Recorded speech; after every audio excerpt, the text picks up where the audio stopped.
Right now, the Packers out west taking on one of the best teams in the NFL. How the Pack fared against the Denver Broncos. And temperatures tonight still dipping into those single digits, but this time above zero. We're saying goodbye to the Arctic air. How warm we get next week in the full forecast. Plus, officials are announcing a Wisconsin connection in the Brown University shooting. What they know so far. That's all coming up on News 3 Now at 10. Authorities are releasing new information about the shooting at Brown University in Providence, Rhode Island. Just after 10 p.m., police say they are releasing a person of interest in the case who was from Wisconsin. That means that there is no one currently in custody for the attack. The FBI says the investigation is ongoing. The shooting, which happened in a university building late yesterday during a final exam review session, left 2 students dead and 9 others injured. Students continue to reel from the events, which happened amid final exams. I've never been through anything even close to this. You always kind of like, we do the drills in high school, like the lockdown drills. You think you're like prepared for it, but I think also with just like being in college, it's just different. Not everybody like is from the U.S. Not everybody has like the drills, the experience, and it's just like the scope of things. It's just, especially for like freshmen, and like it's just, you can't be prepared for it.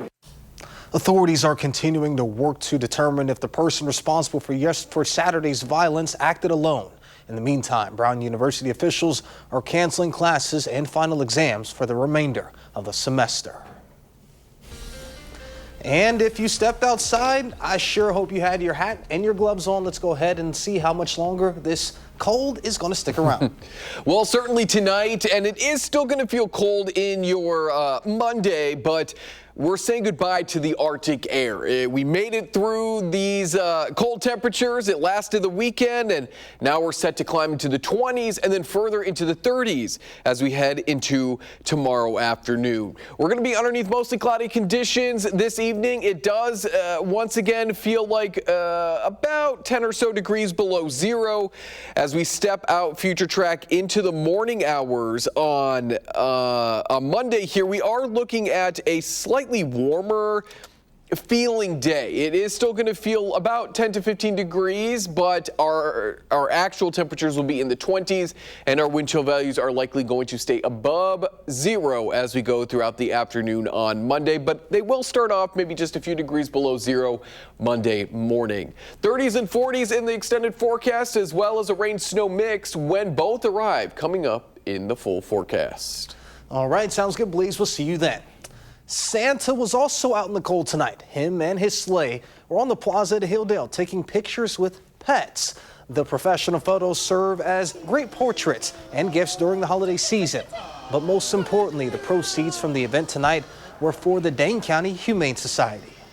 Our guests can sign up online, they donate to the Dane County Humane Society, and they get to come and get a professional photo with Santa. Guests can get their photos as a family with Santa or just with their dog with Santa, and then we'll post the photos afterwards on our Facebook page at Hilldale Madison, and they can download them straight from there, and a lot of our guests turn them into like Christmas cards or, you know, things like that. And just in case you missed tonight, Santa will be out at his cabin in Hilldale by Metcalf's all season long. Dates for more picture opportunities can be found on Hilldale's website. And throughout the day, we've seen the aftermath of the deadly shooting at a Hanukkah celebration at Australia's Bondi Beach. What was supposed to mark the beginning of the holiday of Hanukkah all over the world has left at least 15 people dead and even more injured. Despite this tragedy, those in Madison continue to begin the celebrations. Our Maya Tate has more on the story. After the attack at a Hanukkah celebration in Australia, the Jewish community in Madison is showing up to show that hate won't win. Every year, we speak about light and darkness, but this year, those words are not poetic nor theoretical, they're personal.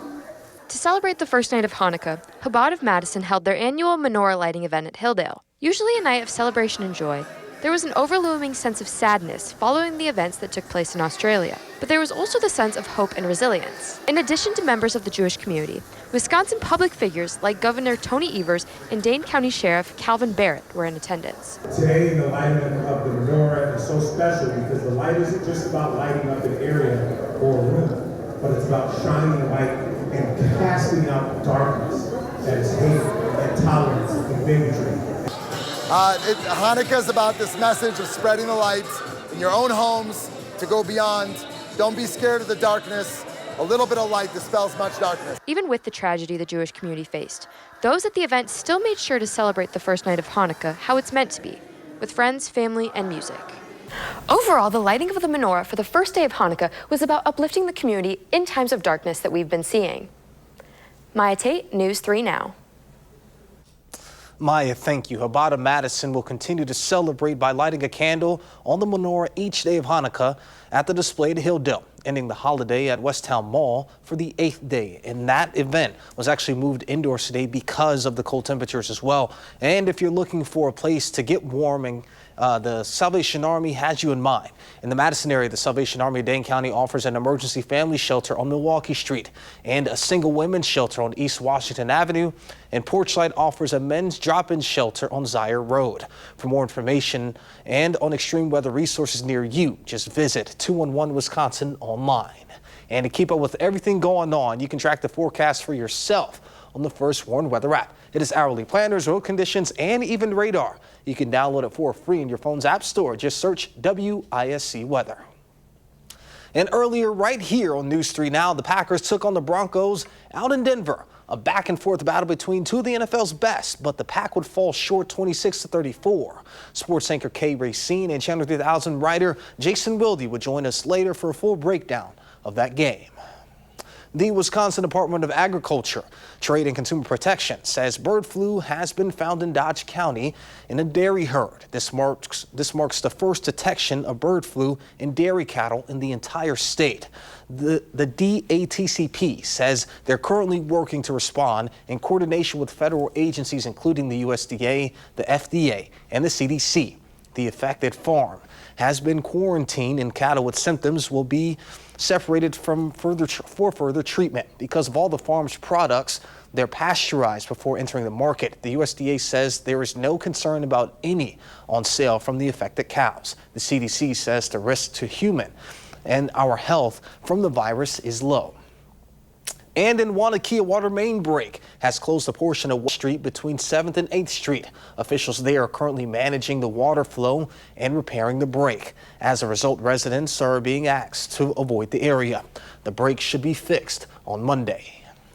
Madison police responded to a shots fired call at Marlboro Park early Sunday morning.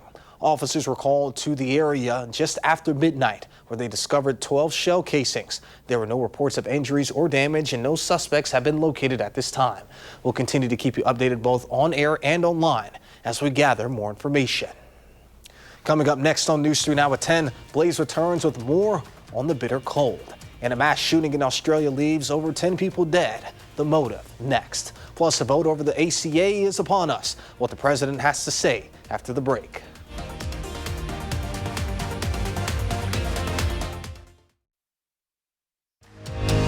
You're watching News 3 Now at 10. Moving forward. In Sydney, Australia, 2 men opened fire on the Jewish community at a gathering on Bondi Beach during a Hanukkah celebration. At least 15 people were killed and 40 others wounded. The attackers identified as father and son. A warning, the images that you're about to see are disturbing. CBS's Lee Kinnery has the latest from CBS's bureau in London. The gathering, a party called Hanukkah by the Sea. A celebration of Jewish life. Until gunmen start shooting. 2 men, police say, a father and son, were filmed firing for at least 5 uninterrupted minutes, killing in cold blood.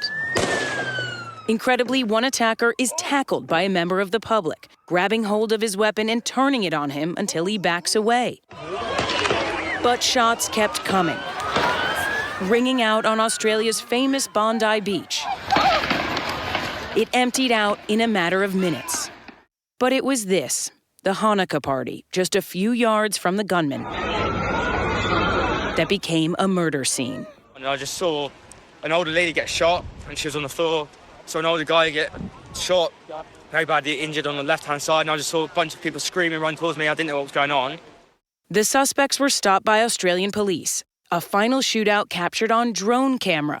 The father hit by a fatal shot and his son in critical condition.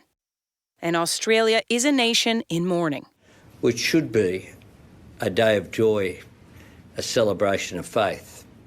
An act of evil anti-Semitism, terrorism, that has struck the heart of our nation. This is the deadliest shooting in almost 3 decades in a country with strict gun control laws. And it could have been worse. Police found 2 undetonated explosives in the suspect's car.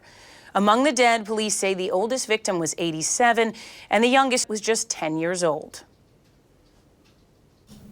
Our thoughts are certainly with those impacted.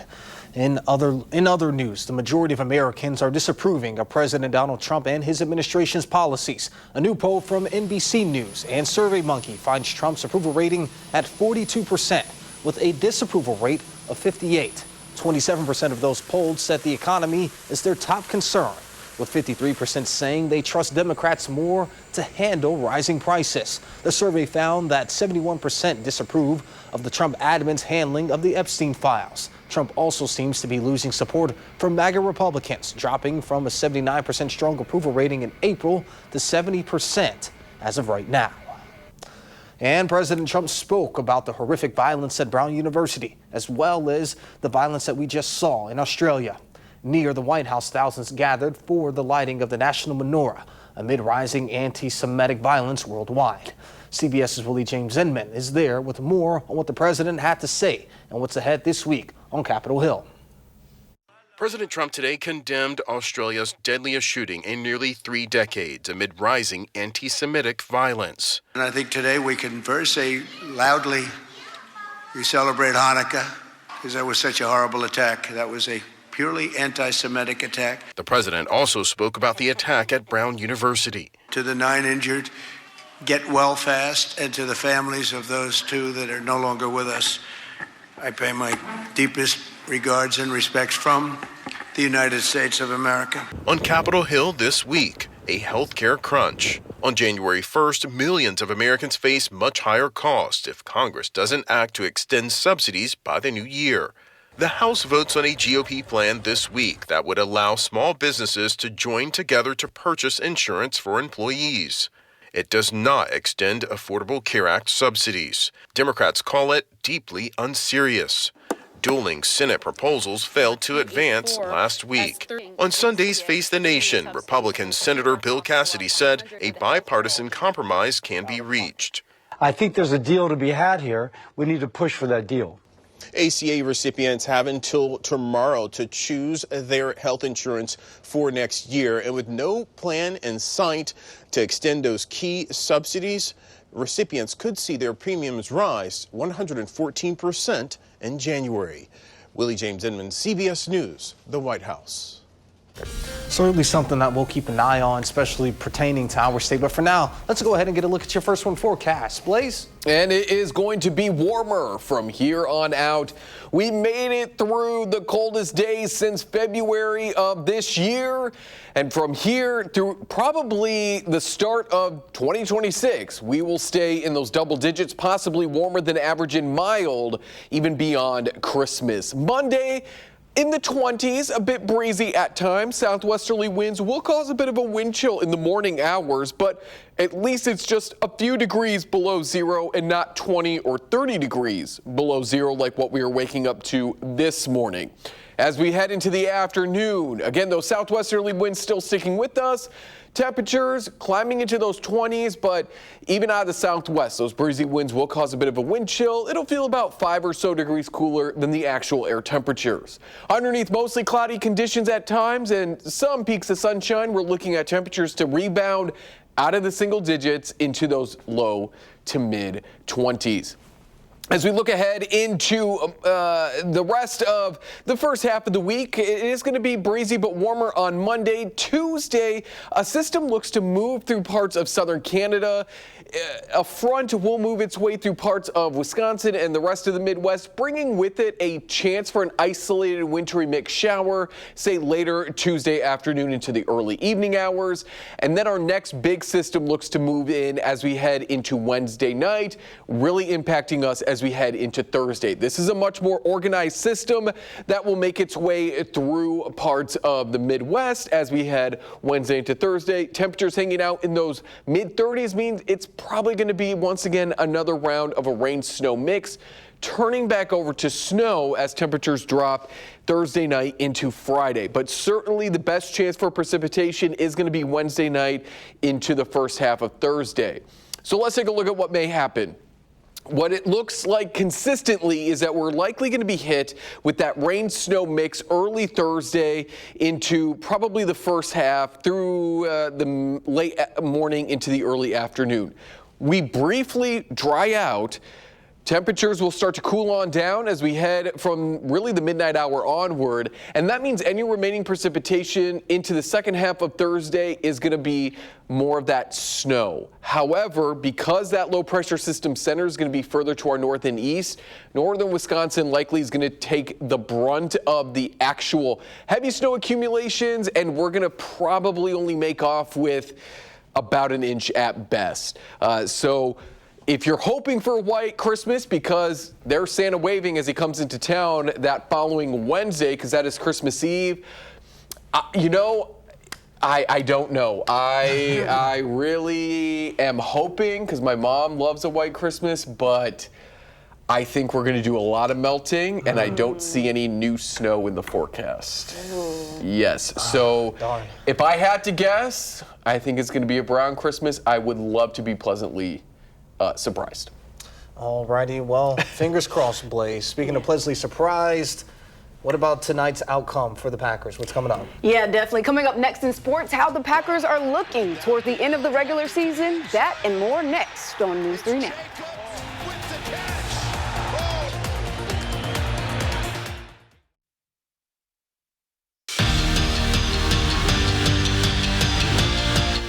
With only 4 weeks left in the regular NFL season, and it's time to see what teams are going to accept their defeat and not go to the playoffs, and what teams are going to make it. But some teams are still fighting tooth and nail, just like the Packers. Taking on the Broncos today, down one, Jordan Love loads up and finds Josh Jacobs up top, not on the ground, to take the lead. And continuing with some momentum, but this time in his comfort zone, Josh Jacobs runs 40 yards down the field for the Packers touchdown to take the lead.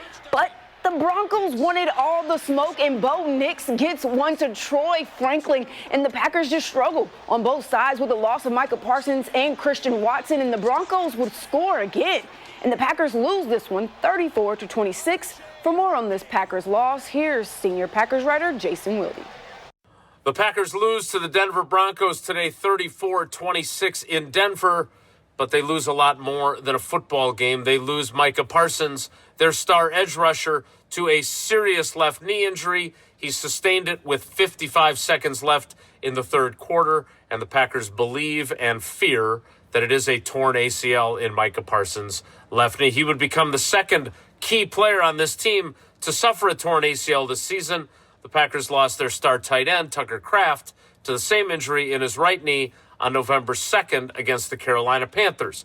Packers fall to 9-4-1, out of first place in the NFC North. They are now the 7 seed if the playoffs began today.